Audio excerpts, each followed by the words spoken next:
Welcome to Uncle Jimmy's podcast. Sit back, relax, and enjoy the conversation. What do you both think about fear? I'm not in this world to live up to your expectations. I'm here to live up to mine. He who is not courageous enough to take risks will accomplish nothing in life. Fear is a teacher. And I don't skip class. Ladies and gentlemen, good morning, good afternoon, good evening, and welcome back to Uncle Jimmy's podcast, where we dive deep into the stories that inspire, transform, and ignite the human spirit. Today, I'm beyond thrilled to introduce a true pioneer in the realm of human potential and healing, Lawrence Gold. For over 3 decades, since 1990, Lawrence has been a beacon of hope in the stress relief field. Trained directly under the legendary Thomas Hannah and Hannah Somatic Education, he's not just a clinical somatic educator, he's a visionary who's dedicated his life to unlocking the deepest layers of our intelligence, helping countless souls break free from chronic pain, emotional overload, and the fog of modern stress. Through his innovative balanced intelligence technology, Lawrence bridges the known and the unknown, empowering us to harness the 4 powers of attention, intention, memory, and imagination. In a world gripped by a pandemic of stress that dulls our sharpest minds, Lawrence's journey from hospital, rehabilitation, work, to creating accessible, life-changing procedures reminds us that true intelligence isn't just about knowledge. It's about living freely, creatively, and fully alive. Get ready to be moved, challenged, and uplifted. Lawrence Gold, welcome to the show, my friend. Thank you, Uncle Jimmy. Very good to have you. Thank you. So how's everything going? Everything good? Everything is working. It's working with gears, actually. Everything is geared together. As I like to say, it's working as intended, right? That's it. So Lawrence, can you take us back to the moment in 1990 when you first encountered Hannah Somatic Education? What sparked that profound shift in your understanding of the body and mind connection? The story goes 20 years earlier when I was getting Rolfing work, and I'm not sure your listeners will know about Rolfing. Let's just say it's a form of sensory awareness training and movement education that's designed to produce a more efficiently functioning human being by bringing us to a higher integration and balance. A lot of $10 words. Let's just say that I did it because nothing else was working for me. I had had tendinitis in the wrist that had cost me the use of my right hand, and that landed me on the Rolfing table. I liked that work so much that I asked for a way, or actually I asked for more sessions sooner, and my practitioner said, no, you need time to integrate. I said, how can I speed that? He said, there are these movements, and that's how I got involved with movement education. I practiced those for 20 years, and then one day, waiting for my session in his anteroom, I was reading the Somatics Journal, which Tom Hannah put together and edited, and on the inside back cover was an announcement for the first training in Hannah Somatic Education. I was obviously interested. It also happens that I've been practicing movements for 20 years that dovetailed very nicely with what Tom Hannah was teaching. So I came into that training well prepared. That's how I got to it. You were well prepared for the test, basically. You already knew all about it. Well, I know this. I had the common foundation with what he was teaching. There was a time I walked into a bookstore and I looked at the bookshelf and there was a title on the spine of the book that said, Awareness Through Movement. I said, that sounds awfully familiar. And I took it out and I opened it up and I said, this looks awfully familiar. This was a book written by Moshe Feldenkrais, who was Tom Hannah's predecessor. So I was already in that same domain. I'd been working in it and had discovered quite a bit about the mind-body interrelation. When I came to Tom Hannah's training, I was well prepared. So you're well prepared in the 90s. So in your view, right, how does chronic stress act as a pandemic in today's world? And why do you believe it blunts our highest intelligence? Well, gosh, I hardly know how to say what I've got to say without being redundant. If we look at the news, it's very obvious we live in a very disturbed world. I'll tell you a little story. There was an occasion where I was traveling and I was at the airport sitting at the gate waiting to board, and there was nothing much to do, so I people watched. I didn't see a smile in that whole room. So I tuned in on one individual after another, and what I detected was that not only were they under stress, but to them it was, well, normal's not the right word. It was common for them to be in that state. And it dawned on me that people were living in a sea of stress and didn't really know that it was an unnatural and avoidable state. For them, it wasn't avoidable. How well does that answer your question? Yeah, we often think, life should be, stressful 24/7, 365 due to the stresses of, bills, work, trying to keep a roof over your head, food on the tables. Naturally, people are going to be stressed. You're at the airport. Mostly people are traveling for vacation, right? And here they are probably jet setting off and they're still stressed. Yeah. And as I looked around the world at other times, I saw the same thing. I saw people laughing a little too loudly. You could hear the stress in the laughter. So you've described balanced intelligence as operating at the deepest subconscious level. Could you elaborate on how the four powers of attention, intention, memory, and imagination serve as a bridge between the known and the unknown? Okay, well, there's at least two questions in there, so I'll take Yep. my pick. I'm going to start with the four powers of intelligence that you've just named. Everybody's got them. Everybody uses them, but not well necessarily. In fact, for people to be balanced is very rare. Now, here's the extraordinary thing I discovered, and I'm kind of cutting the story to its nub right now. We can always return to it. But I noticed that when I tuned in on the relationship of emotional state to attention, I saw it was clearly related. What we put our attention on stimulates one emotional state or another. Likewise with memory, likewise with intention, likewise with imagination. And as I began to look for the interrelation of those with each other, such as the combination of attention and memory, how do we remember things? We pay attention to memory, right? And just in case we get distracted, we happen to remember that we were paying attention to something that we got distracted from. That's a very simple example of how those two connect. And all four connect in every possible way. They all depend on each other. And what I found was when I assembled the four, I put my attention on one after the other and built them together into a foursome, I noticed that my stress pattern that was in evaporated just like that. Yeah. That was All went away. news. Now, what happens when it evaporates is that attention comes free. It is no longer trapped by experience of any kind, subjective or objective.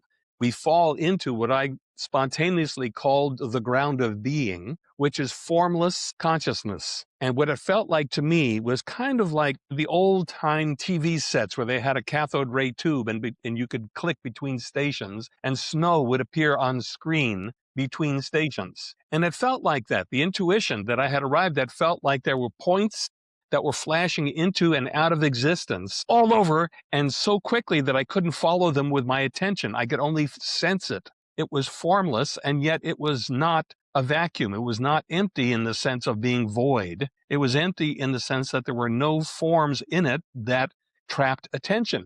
The ground of being is free.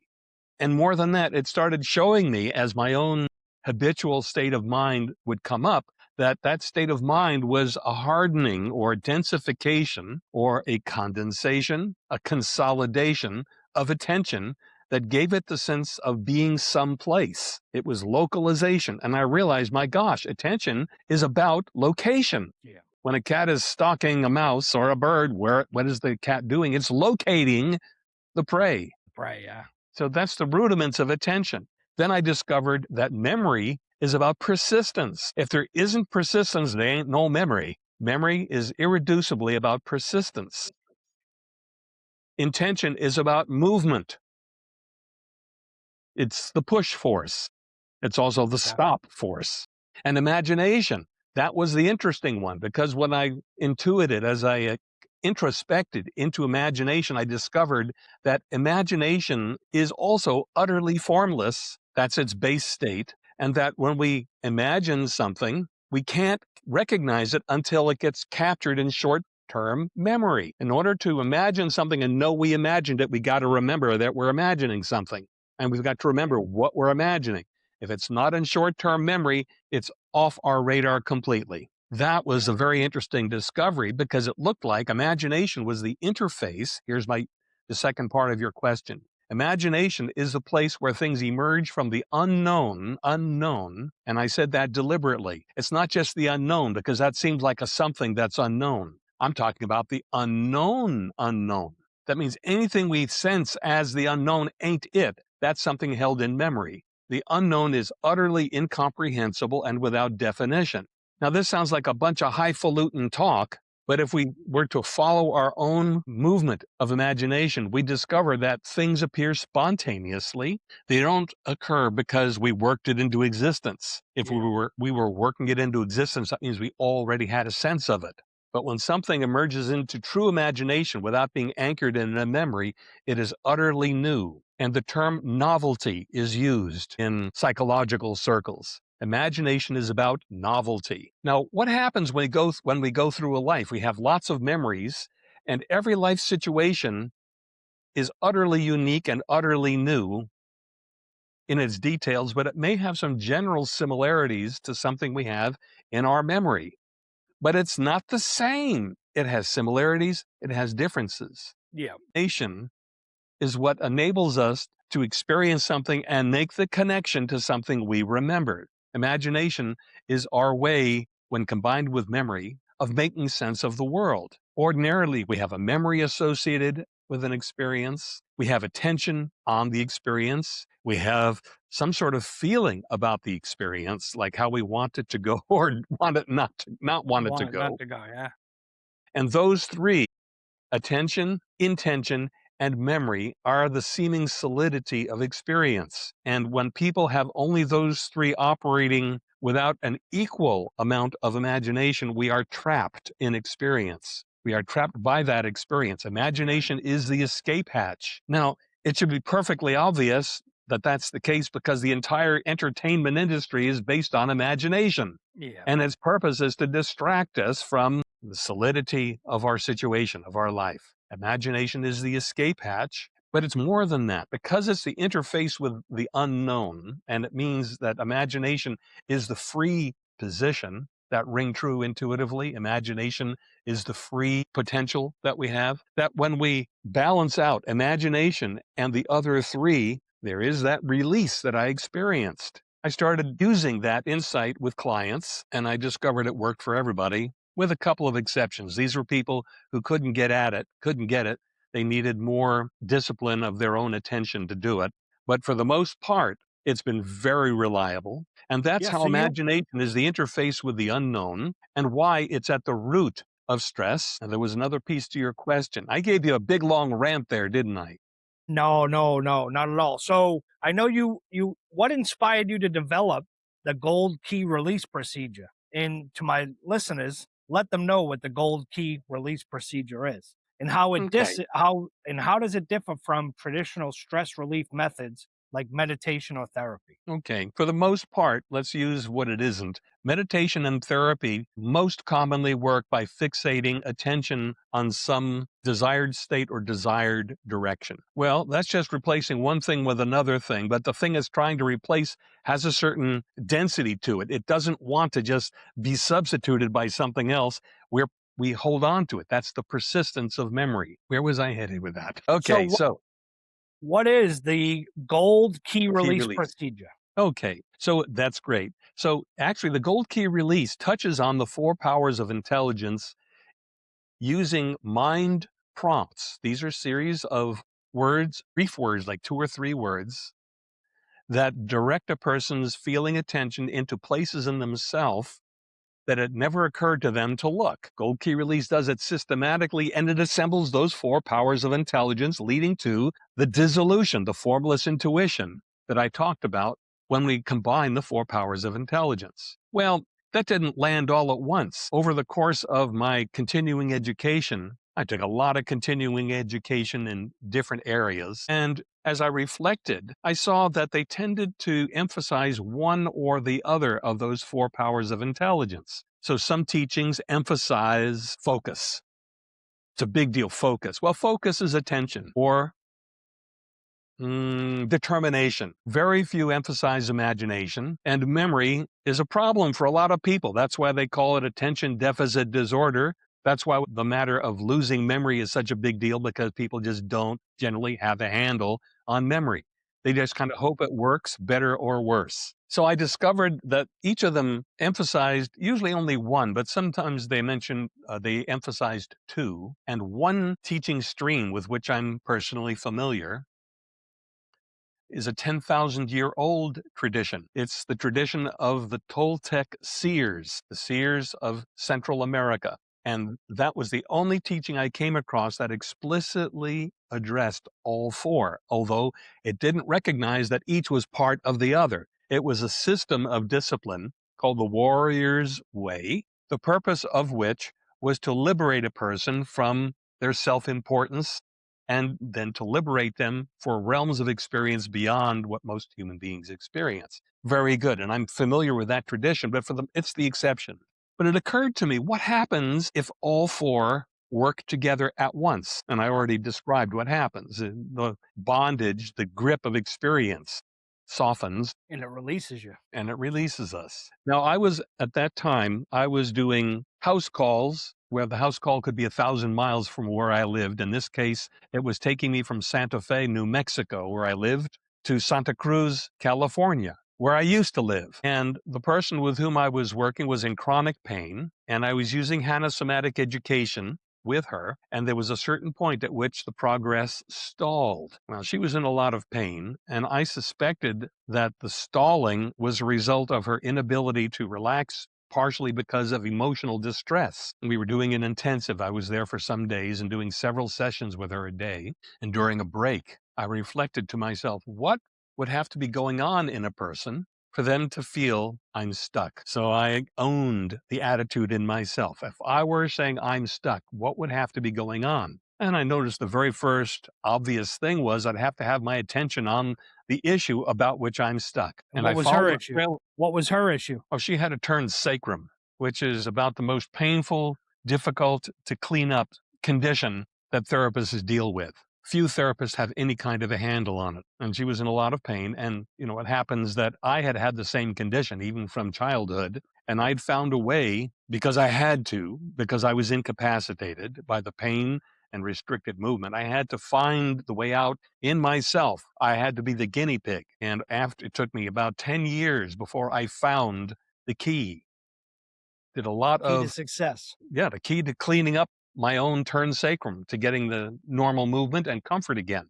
So that's what I was working with in her. But when I just sensed that there was an emotional component, I did this following the breadcrumbs, and I discovered that intention and refusal were part of the picture. To feel stuck, we've got to be refusing the condition, or we wouldn't even seem to ourselves to be stuck. And we had to have the intention to get out of it. So there's attention and refusal, which are both on the intention power of intelligence. Then the matter of whether it was really mattered or didn't, well, obviously it matters. Yeah, exactly. And as I traced it further, we'd have to believe that it was all true. So when you finally got to that breakthrough with her, that was the thing. After all of that, I discovered the trail of breadcrumbs. It was the first and very crude form of the gold key release. I did it with her that afternoon and it worked, but it was crude. The languaging wasn't streamlined, but I used it for my own case.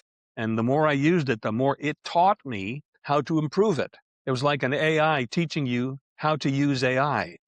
And it taught me to itself. And then I discovered that there was more possible than just getting disentangled from suffering. I discovered through a key statement that a certain teacher that I was taking some online training with said one day that virtues can be as much a trap as vices. And I realized, she's right. More so, because we don't question our virtues. And here it was, virtue and vice, opposites. And so intuitively, I constructed a sequence that involved juxtaposing, placing one against the other, intention and refusal.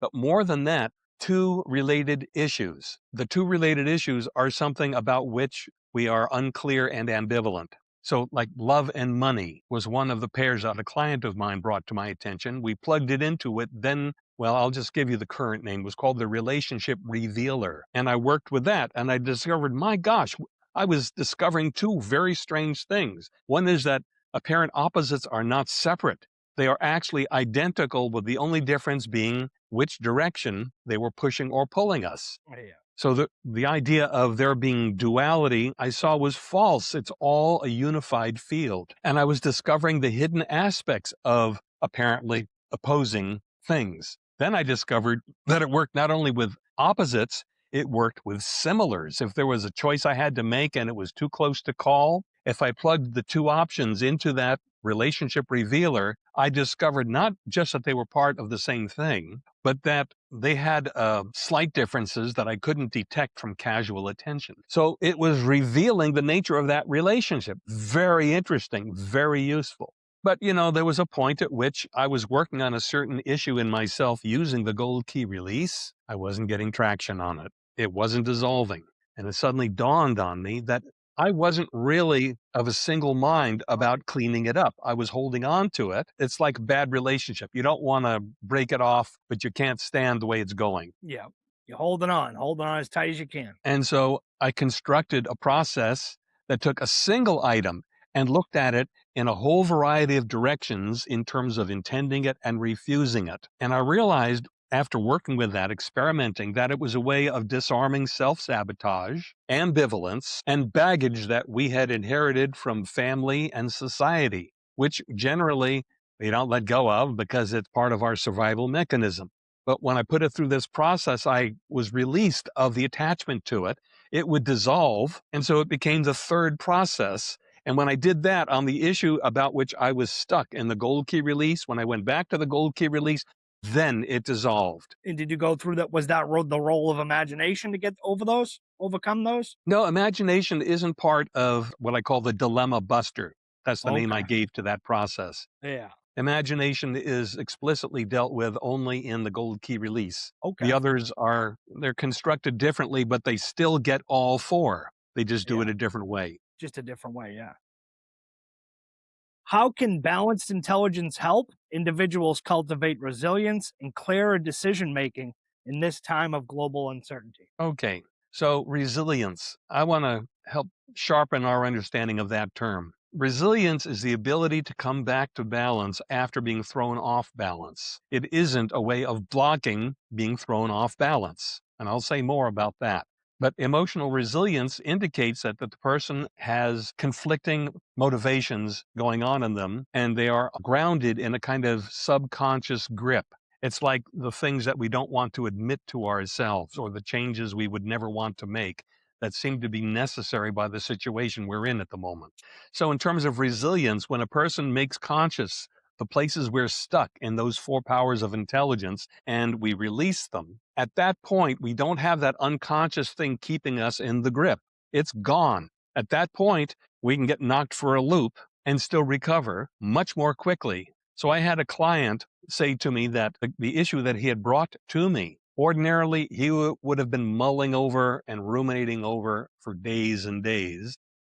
And for him, afterwards, he met the same person he was upset about, and he said it just wasn't there. It was like the guy he felt more like a cloud to him than a solid situation. So that's what I mean about resilience. Now, our world situation is populated by people who are stuck in one way or another, who are being controlled by subconscious motivations that they don't know they've got. And they built an entire discipline on that called psychology, with lengthy psychotherapy over years commonly, which said plainly they didn't have a decisive handle on it. They were missing something. But when I worked with this guy for one time, that was sufficient. Another guy called me out of the blue one Sunday afternoon. I didn't know who he was, and he'd never spoken to me before. He told me, "I'm in the middle of a panic attack. Can you help me?" What did Yeah. you tell him? I said, "Well, there's this gold key release process." He was afraid. I said, "Not to worry. The whole process is under your control. It's completely safe. You can't get caught in it. And if you want, we could stop at any time with no downside." That reassured him. We did 20 minutes of gold key release, panic attack over. Awesome. His voice changed. His speech changed. The whole field changed. I never heard from him again. Sounds like he stole that, the gold key. He stole the program. He knows how to do it now. Well, honestly, no, that wouldn't happen in one pass through because it's a 5 minute, actually it's 15 minutes, a 5 minute process for the first part and about 10 for the second. No way he could remember it, but I have recorded instruction that people can use and follow the recordings. But in his case, he just got the result and that was the end of that situation. Yeah, that's all he was looking for, So, Lawrence, how does memory play a pivotal role in your tetraseed transformation approach? Why is it often overlooked in personal development? Okay, first thing, the word tetraseed just came to me. Tetra means four: attention, intention, memory, imagination. Imagination, yeah. And seed, S-E-E-D, is just what it sounds like. Those four powers of intelligence are the seed of all possible kinds of experience, no exceptions. Memory is what we're trained to develop. All of our schooling is about remembering things, with a penalty if we don't remember and a reward if we do. Yeah. Most Conventional oftentimes the education, belt when I got home, what is it? Most oftentimes I'd get the snap of the belt from my old man when I got home because my grades weren't that good. Right. So as a result, people are trained to be way out of balance by our educational system. And people don't ever question the utility of memory. And they never think, even though it's understood that memories can create suffering, it seems that people's experience of memory creating suffering is much more intense than people's experience of memory bringing benefit. Suffering seems much more solid than pleasure or benefit. So we've got an out of balance situation. Lots of memory, questionable attention. In educational settings, it is hoped and expected that the students will pay attention, but there's no discipline, no training of the power of attention itself. Intention. People are supposedly intending to get good grades by magnifying their memory, by storing information. But the saying is, the road to hell is paved with good intentions. It shows people don't have a handle on intention either. When I first came across the emphasis on intention, it was in an after training workshop. I did the EST training, which is now called the Forum, in the mid-70s at one of the workshops. It was a quote from Werner Erhard, the developer. He said that the essence of communication is intention. And there's a lot of emphasis in that teaching stream about getting the results. Results is the word, which is the result of intention. And keeping our word, that's a matter of intention. Integrity, tied to intention. But you see, even that teaching doesn't encompass all four. Only But the word yours does, intention right? came to my attention, and I realized that I was vague about what the word intention meant back in the 70s. Intention is wrongly likened to effort, more than effort. There's a lot more than just effort to an intention. There's got to be a direction to it, an intensity to it, the spectrum from being a beginner starting something to mastering it, all activities, and ultimately our acceptance of our life experience or our rejection of it, and finally our ability to release our grip on experience. Those are all aspects of intention. Now, I know that comes through thick and fast. The idea is just to get the feeling I'm transmitting as I go through this. So, Lawrence, how do relationships reveal hidden subconscious patterns, and what tools from your work help uncover and heal them? Relationship revealer. Now, for the Buddhists out there, I will tell you that the original name I gave to it was the Middle Way Memory Matrix. Middle Way is a term that shows up in Buddhism, but people misunderstand it as moderation. No, it's not moderation. It's not the mathematical mean or middle of a situation. What makes it the middle way is that all extremes are included without bias in either extreme. That's what makes it the middle way, lack of bias, not the confinement to the moderation path, the narrow path. The middle way memory matrix takes a given pair of issues and contrasts them both with each other and with intending them and refusing them, both at the same time. So both are intended, both are refused, and also alternately. One is intended while the other is refused, which is our common way of making choices. We choose one against the other. That's how people get stuck. They attach to one and they try to exclude the other. That drives it into unconsciousness where it becomes shadow material that influences their life behind the scenes. By producing a contrast between two issues and between intending and refusing, a comprehensive, multi-perspective view of the issues occurs. And as soon as that happens, as soon as the balance is restored, the person comes free from the bewilderment of it and their discernment becomes available.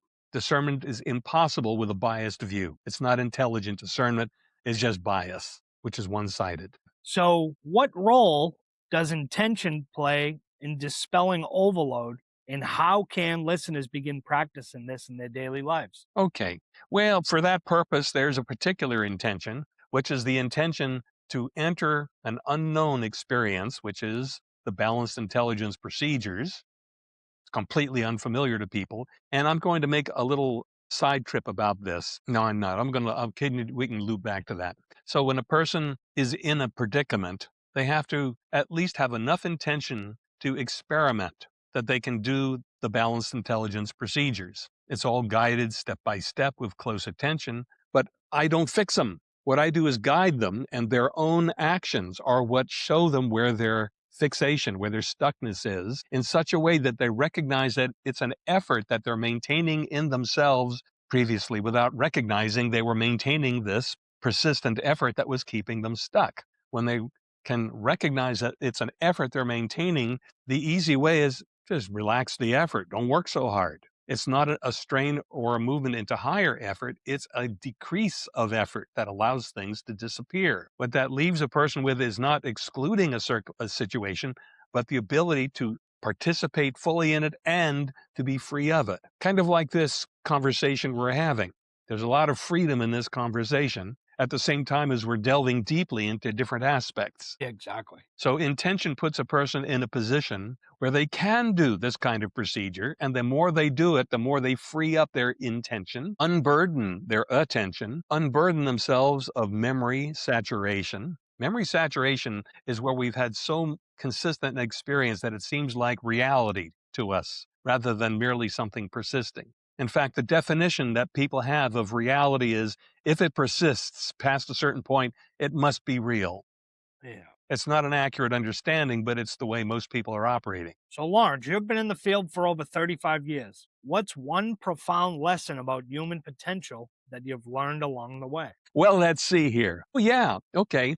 That when we go through change, it's not necessary to maintain the change by some sort of disciplined effort. That is only necessary when we have something running in the subconscious that's keeping the show going. Rather, it's a movement to effortless freedom. That's what I discovered. It's not necessary to maintain a discipline. Maybe I should tell you a little story. Shall Go ahead. I?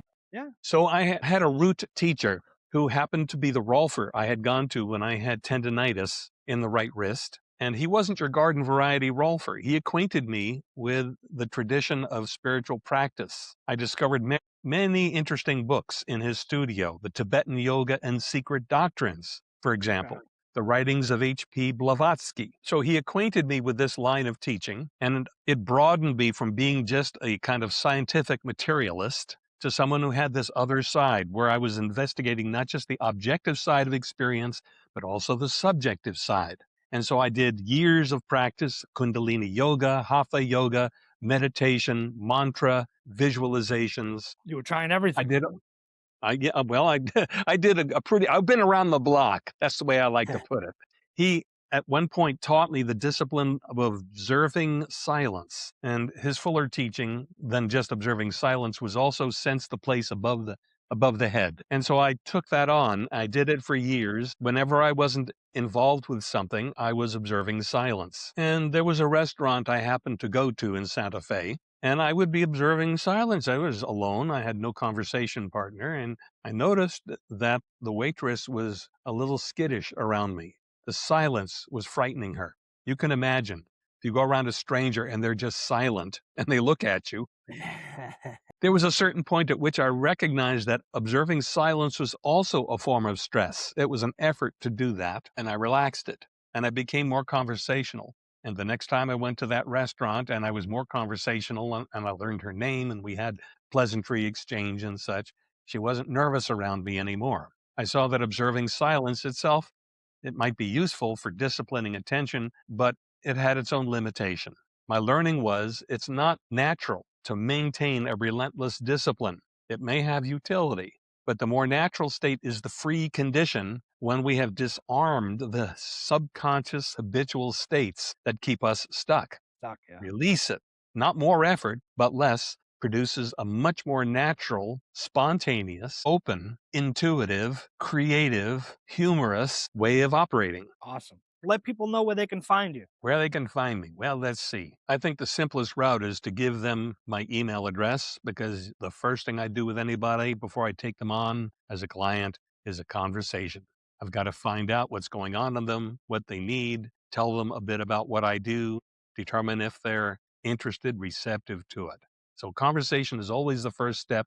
So shall we give them then my email address? Yeah, put it out there. Okay, I'm going to say it first. I'm going to say it slowly. So if you're interested, you can write it down. Hearness at somatics.com.